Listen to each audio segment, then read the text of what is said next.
ভাৰতীয় জনতা পাৰ্টিৰ যেহেতু মই 1992 চনতে যোগদান কৰিছিলোঁ আৰু ভাৰতীয় জনতা পাৰ্টিৰ মোৰ পৰিচয় ভাৰতীয় জনতা পাৰ্টিৰ অবিহনে ৰঞ্জিত কুমাৰ দাসৰ কোনো পৰিচয় নাই আৰু সেইকাৰণে আজি মই অসম বিধানসভাৰ অধ্যক্ষ হিচাপে নিৰ্বাচিত বা মনোনীত হোৱাৰ পিছত যেহেতু দলে যেহেতু মোক এই পৰিচয়টো আগুৱাই দিছে যাৰ কাৰণে আজি ভাৰতীয় জনতা পাৰ্টিৰ ৰাজ্যিক সমিতিৰ কাৰ্যালয়লৈ আহি কাৰ্যকৰ্তাসকলৰ লগত মত বিনিময় কিছু কৰিলোঁ বিভিন্ন লগত চাহ চিনাকিও হ'লোঁ আৰু তেওঁলোকে মোক সম্বৰ্ধনা জনালে আৰু সম্বৰ্ধনাৰ উত্তৰত আগন্তুক দিনত এই দলটোক আৰু আগুৱাই নিয়াৰ কাৰণে সকলোকে সমৰ্পিত মনোভাৱেৰে আগন্তুক দিনত কাম কৰি যোৱাৰ কাৰণে মই আহ্বান জনাইছোঁ আৰু ভাৰতীয় জনতা পাৰ্টিৰ যিহেতু আমি এটা কথা সকলোৱে জানো যে nation first party next individual last গতিকে নেশ্যন বুলি ক'লে আমি সমাজৰ কথা কওঁ গতিকে সমাজৰ যাতে আমি কাম কৰি আমি যাব পাৰোঁ আমাৰ যি পণ্ডিত দীনদয়াল উপাধ্যায় যি কথাষাৰ কৈছিলে অন্তোদয়ৰ কথা কৈছিলে যে নিষ্পেষিত বঞ্চিত অৱহেলিতসকলক যাতে আমি সকাহ দিব পাৰোঁ আৰু সকাহ দি পেলাই তেওঁলোকক যাতে আমি আগুৱাই নি পেলাই যাতে আগন্তুক দিনত ভাৰতবৰ্ষখন যাতে বিশ্বগুৰু হিচাপে যাতে প্ৰতিষ্ঠা কৰিব পাৰোঁ যি আশাৰ কথা নেকি আমাৰ দেশৰ প্ৰধানমন্ত্ৰী নৰেন্দ্ৰ মোদী ডাঙৰীয়াই কৈছিলে যে আমি সবকে সাথ সবকা বিকাশ সবকা বিশ্বাস সবকা প্ৰয়াস আৰু সকলোৰে প্ৰয়াস থাকিলে সকলোৰে ওপৰত বিশ্বাস থাকিলে তেতিয়াহে আমি ভাৰতবৰ্ষখন বিশ্বগুৰু বা ছুপাৰ পাৱাৰ হিচাপে আমি প্ৰতিষ্ঠা কৰিব পাৰিম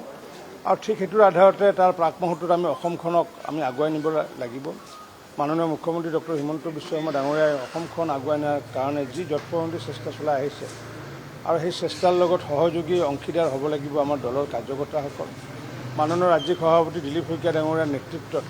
দলৰ সংগঠন সুদৃঢ় কৰাৰ লগতে দলৰ সকলো কাৰ্যকৰ্তাকে একত্ৰিতভাৱে আগুৱাই নিয়াৰ কাৰণে যি নেতৃত্ব প্ৰদান কৰি আহিছে সেই নেতৃত্বৰ জৰিয়তে আমি আগন্তুক দিনত ভাৰতীয় জনতা পাৰ্টিৰ প্ৰতিগৰাকী কাৰ্যকৰ্তাই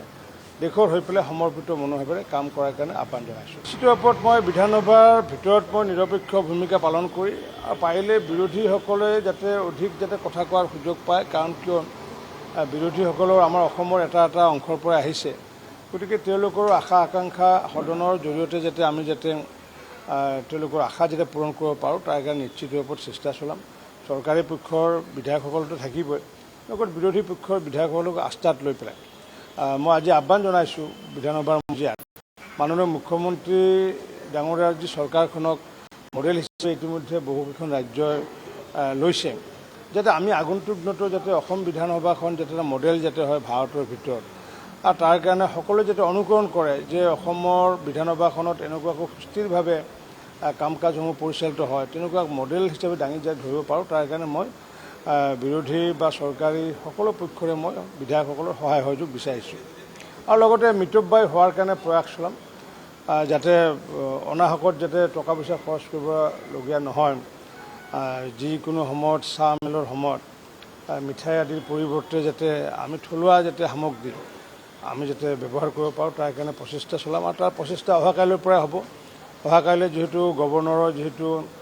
বক্তব্য থাকিব গৱৰ্ণৰৰ বক্তব্যৰ পিছত যিহেতু চাহ বিৰতি থাকিব আৰু চাহ বিৰতিত এইবাৰ মিঠাইৰ পৰিৱৰ্তে